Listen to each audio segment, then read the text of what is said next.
Well, that holiday train is still chugging along. Knott's Merry Farm is still in full swing. Just look at it. But as much as I like Christmas cheer, and these fellas know I do, I'm not here for Christmas cheer or holiday happenings. I'm here for something completely different. Something I've pondered and dreamed about and tried to make happen for years. For the first time ever, I am picking up something custom made from the Knott's Berry Farm Blacksmith. Now, the Blacksmith Shop is a very important part of Ghost Town, just like it was an important part of every town in the Old West. Back in the old mining days, that's where you got all your technology. It was the Best Buy, mechanic shop, and Home Depot of its time. And beyond its historical significance in general, Knott's Berry Farm's Blacksmith Shop is a very important surviving piece of Knott's Berry Farm history. Because it's been here since the very beginning of Ghost Town, and it's one of the only remaining original craft shops back when Knott's Berry Farm first started, when Ghost Town was first built. Not only was this all an actual farm where they grew produce, but they had all kinds of actual handcrafts here. They made stuff at Knott's Berry Farm over here. This was once one of the many print shops where they had actual old-timey printing presses. They made their own newspaper. And even well into the 70s, 80s, and 90s. Knott's Berry Farm had things like the dressmaker here, a candle making shop where you could actually watch them make the candle from scratch. They even hand-built old-timey wagons, like covered wagon replicas, right here on the farm. And to this day, in Southern California, at various ghost towns or historical attractions, even in museums, many of the old wagon replicas that you'll find were built at Knott's Berry Farm, alas. Except at times like Knott's Merry Farm, where there's outside vendors doing things like chainsaw carvings, glass blowing, things like that. You won't find many crafts being made from scratch on the farm these days, or many old-timey craftsmen, with the exception, of course, of the blacksmiths. Now, normally, when you come watch the Knott's Berry Farm Blacksmiths, they're working on things like these. Personalized horseshoes. They can do little key rings or turn railroad nails into letters. But what most people don't realize is these blacksmiths are just trained in making trinkets. These are all full-on certified blacksmiths. Wait a minute, do blacksmiths get certified? Probably. Blacksmiths from this very forge have been on TV making things like swords, knives. They can make wagon wheels, chains, bars for your windows, occasionally all kinds of ornaments and little trinkets. And every once in a while, once in a blue moon, they'll make old school branding irons. In fact, in the past, when it was much more rural around these parts, the Knott's Berry Farm Ghost Town Blacksmiths would produce branding irons for all kinds of local California ranches. And even today in Ghost Town, if you look at the walls next to and of the blacksmith shop, you will see all of these logos burned into the wood by branding irons. Now, if you're not familiar with branding irons, basically what they were for is for marking your cattle. And actually, we can probably get a better explanation inside the Western Trails Museum here, because this place has got a ton of branding irons. Ah, yes, here they are. Look at all of them. There are more cattle brands here than you can shake a stick at. Now, check out all these logos forged in iron here on the ends of these iron rods. Basically, what you would do is thrust the business end of this thing, the parts here that would form the various logos, into fire. And once they were hot enough, you would stick the hot end of it into the flesh of your cow or mule or mother-in-law, I guess. It was basically a primitive way of marking them, like giving them a tattoo almost. It would scar the hide so that you could identify which cows were yours. That way, if some rustlers came along and stole your cattle, you'd have a way to identify them later. Or, if a neighboring ranch, you don't want to get your cows mixed up. Now, there were plenty of clever cattle thieves that would take something like this. See this O right here for a brand? And they just brand another O on the top of it to make it like an 8. So it was definitely not a perfect system, but it did work. And I'm sure many ranches, if not most ranches, are still doing it today. I should mention that all the authentic cattle brands would have been registered somewhere, so that the registered owner would have legal recourse in case of mix-up or theft. It was a big and important part of Old West history. history. And now that you know what a branding iron is, I can tell you that for years I have wanted my very own branding iron. You know, I spend a lot of time in the Old West filming old Western towns and trails. And for seriously about 10 years now, I have wanted to get my own branding iron. Specifically, ever since I've been doing this show, a branding iron with the Randomland logo on it. Now, there are lots of smiths and even companies that make branding irons these days. You can even go on the internet now and order some that are electric. They'll heat up electronically,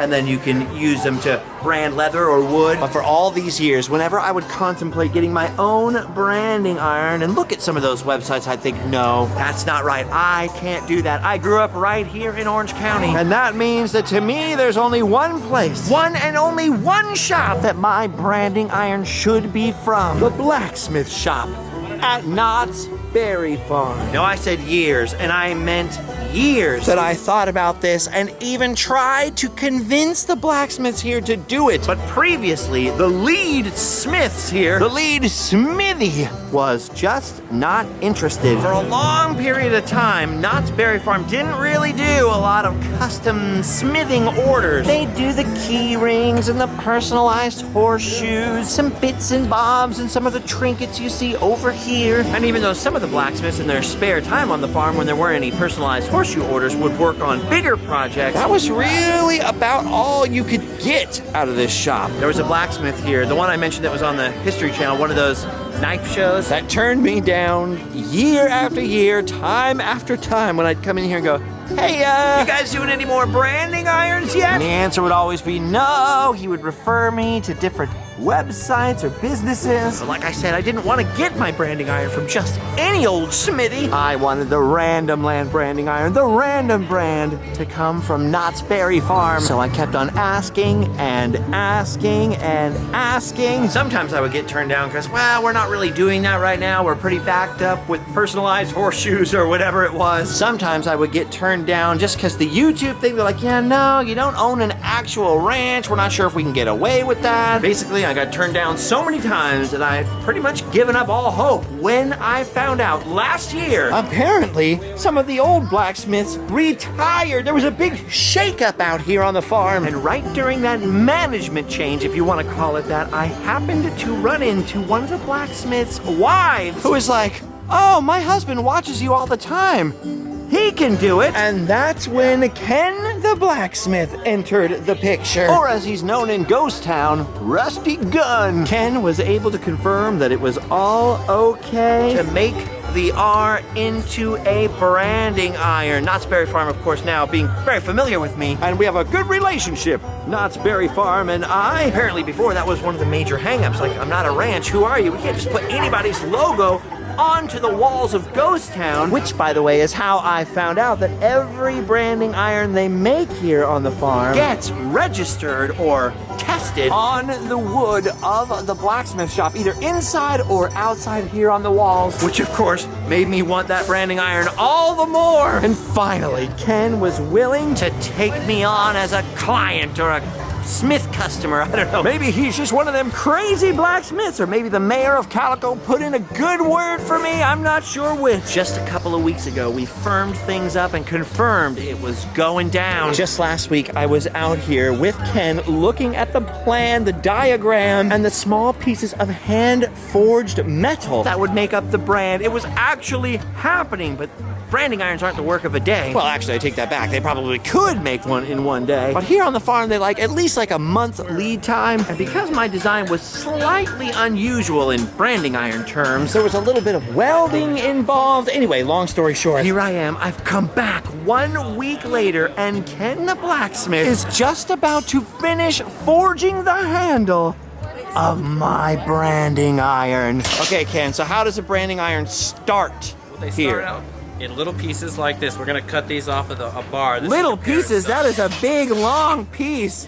And that's iron, right? foot length. Thanks, it is iron. We'll design it on paper to get our basic dimensions off of those. We just cut it to fit, and then we do the forge work to make the different shapes of your letters. And that makes the letters and the handle? The handle's made out of a square stock, which would be the same length. I just have to cut it to the determined length. Wow, so you have to cut all the things you make here out of these huge long pieces of Go through a lot of iron? hacksaw blades. That is crazy.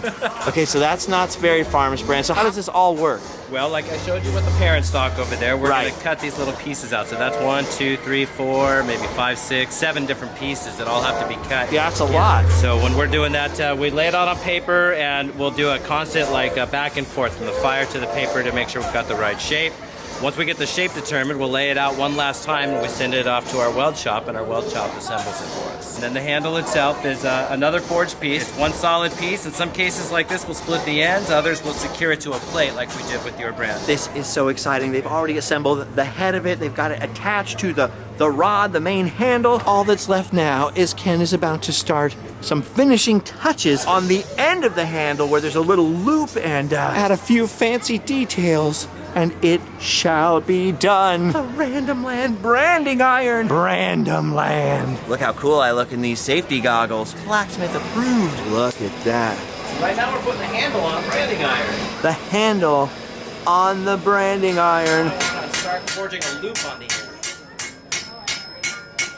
Oh my gosh. Holy cow, look at that. How hot is that piece of metal? Right now that piece of metal is about 1,600 degrees. 1,600 degrees. Look at that, the loop is about halfway done. It's one-sided now. That is crazy. So that's what that pointy part of the anvil is for. It is a real anvil, and it's very heavy, and it's very old. It weighs almost 200 pounds. This is what he's doing right now, is working on finishing the loop on the end of the branding iron handle. This anvil is almost 150 years old.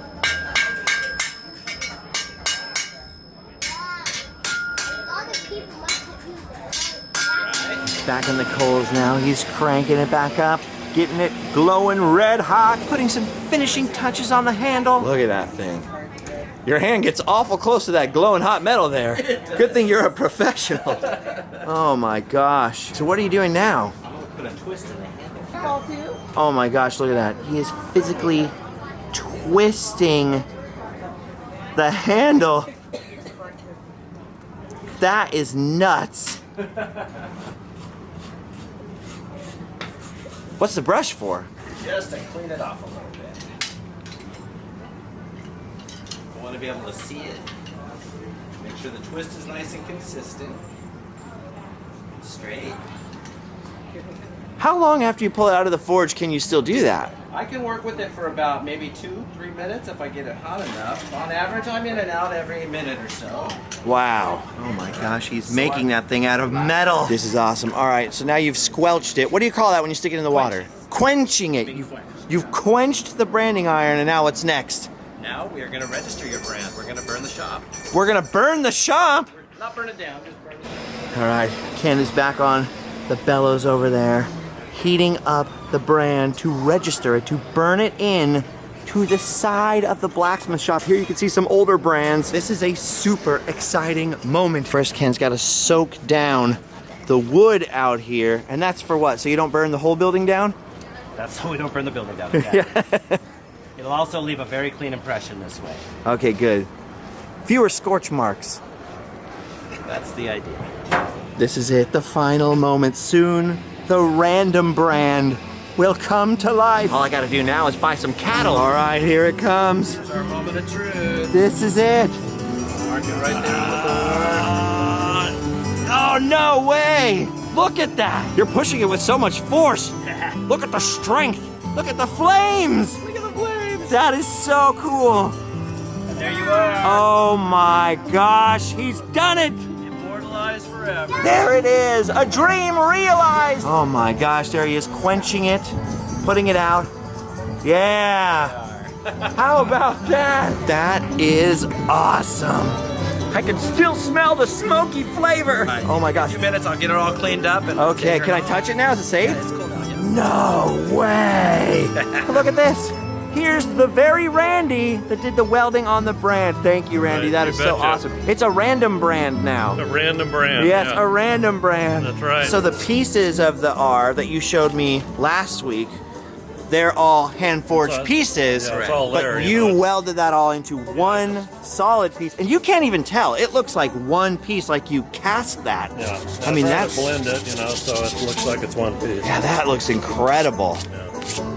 Did they have welding in the Old West? They did. Actually, that's how we made the chains out here. It's Are just you a serious? different process. Forge welding. Yeah. Really? Forge welding? I gotta look into that. I had no idea about forge welding. Look at that. Oh, this comes with the purchase, huh? Free piece of wood with every purchase. They turned the center out quite a bit. Yeah. So it would look. Because it was probably too bulky, huh? Yeah, I wasn't sure you'd be able to do the stars at all, and I'm especially impressed that they're sort of detached. You know, they're not all one piece like a one-piece brand. I love that. That is so cool. Not too bad, guys. Not too bad. Ooh, I just realized I better give these safety glasses back, even though I've grown so attached to them. This is so freaking exciting after all these years of waiting, of asking, and I'm a shy guy. It's hard for me to ask for things. The branding iron is finished, and it's been registered into the walls, tested right there, proved into the walls of Ghost Town. The R that stands for adventure is now part of Ghost Town forever. It's officially become a part of Knott's Berry Farm history. Oh, look at this. Okay, and Ken, you signed it. That's your That's my brand. touch mark. And then on the other side, That's Randy's mark. He's touch the guy that mark. welded Okay, it. Yep. touch mark. Ooh, fancy. Do you want to pick it up now or you want to leave it with Pierce? No, I'll pick it up now. But you're off. This I'm is the end of your off. shift. Till next You've time. done your duty. You can go home and Thank you. sleep well. And there he goes. Down the old dusty trail off into the sunset. Replaced by a son. Ain't it always the way? And now that it's finished, I now have in my hands the power to brand anything I want. I could become a vandal on an epic scale. Check this out, guys. It's brand new. It's brand new. You want to get branded? I feel so powerful right now. I also feel a little weird walking around a theme park carrying a giant iron rod. Pretty sure if I tried to come in from the outside with one of these, they would not let me pass those metal detectors. Guess I just gotta be careful where I swing it. I already bumped it into my own head a second ago. Didn't feel good. And I don't need any more brain damage than I've already got. So I think I'll probably take off pretty soon before the temptation to pull out a lighter and start branding pieces of wood or all the signs and trees becomes too much. I feel like He-Man a little out here. I have the power of the brand. Just like my merchandise, I'm very good at branding. All right, I guess we came in as the train was going out, and now we're getting ready to go out as the train comes a-rolling in. Woo! That's a loud train! Well, you know, before I go, I think I'll treat myself to a beverage. I'm a normal guy. I like refreshments. Just because I got an iron rod over here doesn't mean I don't get thirsty. Sarsaparilla, please. Thanks, fellas. I can always count on you to have my brand. Ah, man, I love Christmas time, don't get me wrong. But otherwise, I totally hate this time of year because it starts to get dark so early. Well, the shadows are getting long now. Pierce is taking over for Ken now that we got what we came for. I think our shift at Knott's Berry Farm is over as well, but don't forget, we've still got to go back and test out this branding iron at home. So stick with me a little while longer, because we're gonna have a rootin', tootin', shootin' good time. By the way, guys, the reason that they burn these brands into the walls of Ghost Town and the Blacksmith Shop, and the reason it's called registering, is because that's the way you registered your brand with that town, with that blacksmith. That way nobody else could come along with a scrap of paper and a similar design on it and come and steal your cattle by branding their own with your symbol. As Ken put it, if you came and tried to get a brand made and it was already registered, you'd find yourself invited to a necktie party. As Ken put it, at those parties, you'd have a swinging good time dancing at the end of a rope. Anyway, that's the reason. I mean, once you hear that, it makes perfect sense. I mean, common sense, right? But I never knew that until today, when Ken gave me a little insight into a small part of the Old West. Learn something new every day, or at least I try to. Anyway, like I said, the shadows are getting long in the east. The sun's going down in the Old West. It's time to hit the old dusty trail. Dude, I swear I'm gonna keep this thing right next to my bed. First of all, I could brand all those sheep that I'm counting, right? Get myself a sheep flock.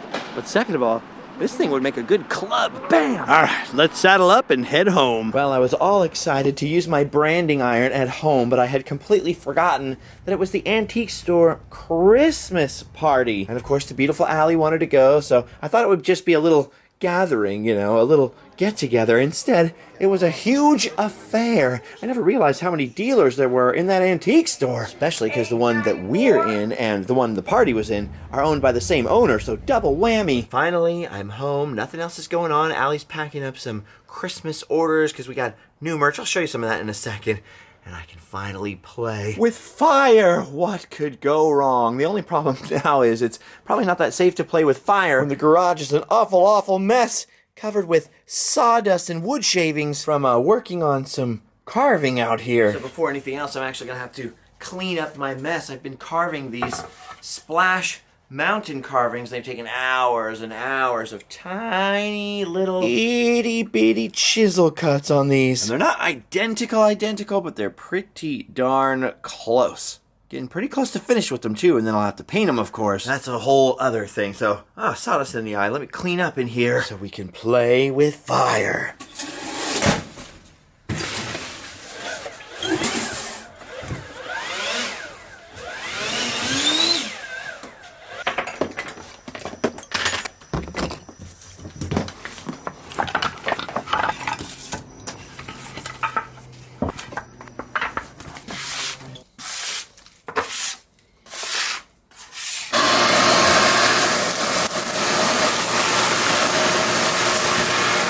I haven't seen any rats in the garage lately.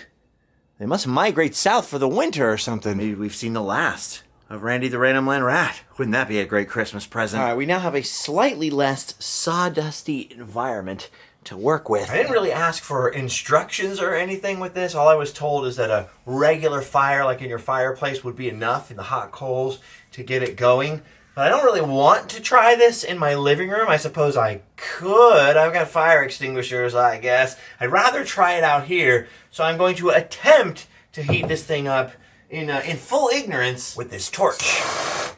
We'll see how it goes. As you can see, there's only a small amount of torch for a sort of large amount of R here. So I'm not sure that this will work, but it's worth a go. I've got a couple of blocks of like scrap wood I can try it on. None of them are very straight. They're all curved, so it won't look perfect, but it'll be a good test. Okay, I give this a very low percentage of a chance of working here. That's probably not far enough out. There we go. A low percentage chance of working, so let's give it a try.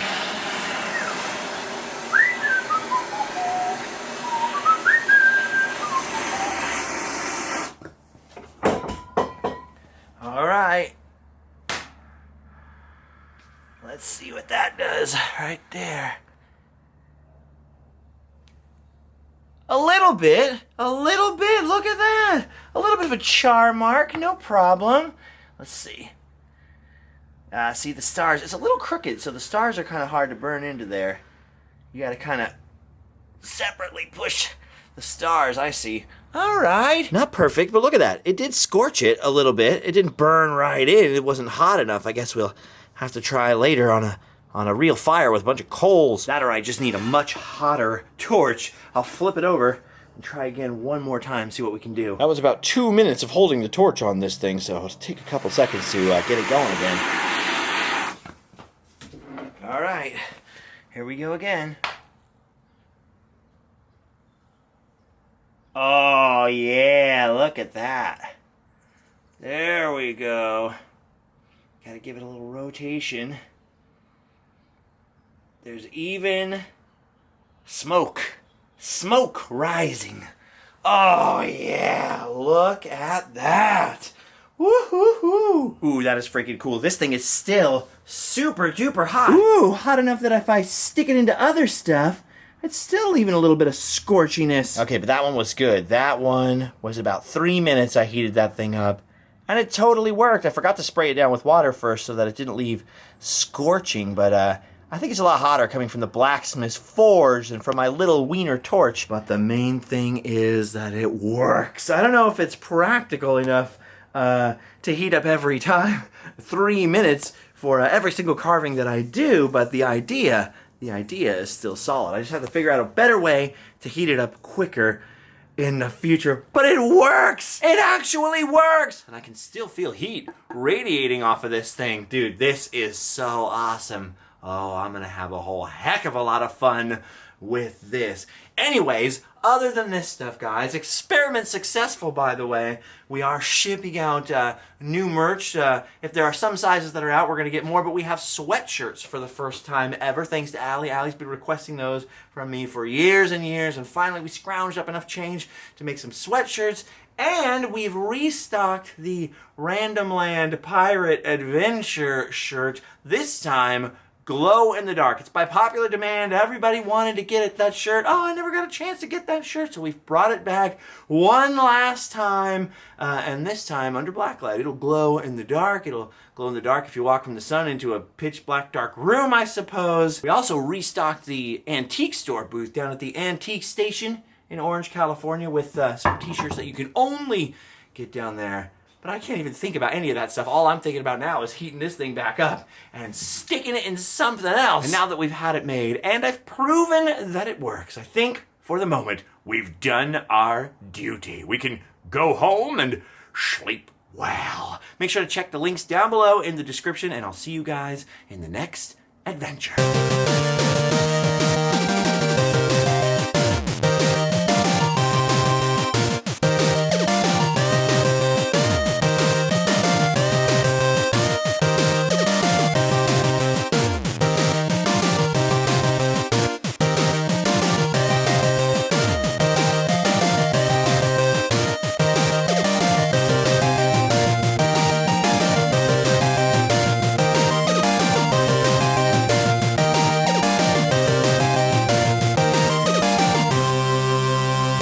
Look at that. So this is other stuff you've made? This is something I'm making. Yeah, I'm gonna use this as a centerpiece on a fireplace screen. That is gorgeous. Cupid's arrow, anchor for a very small boat, a dinghy anchor.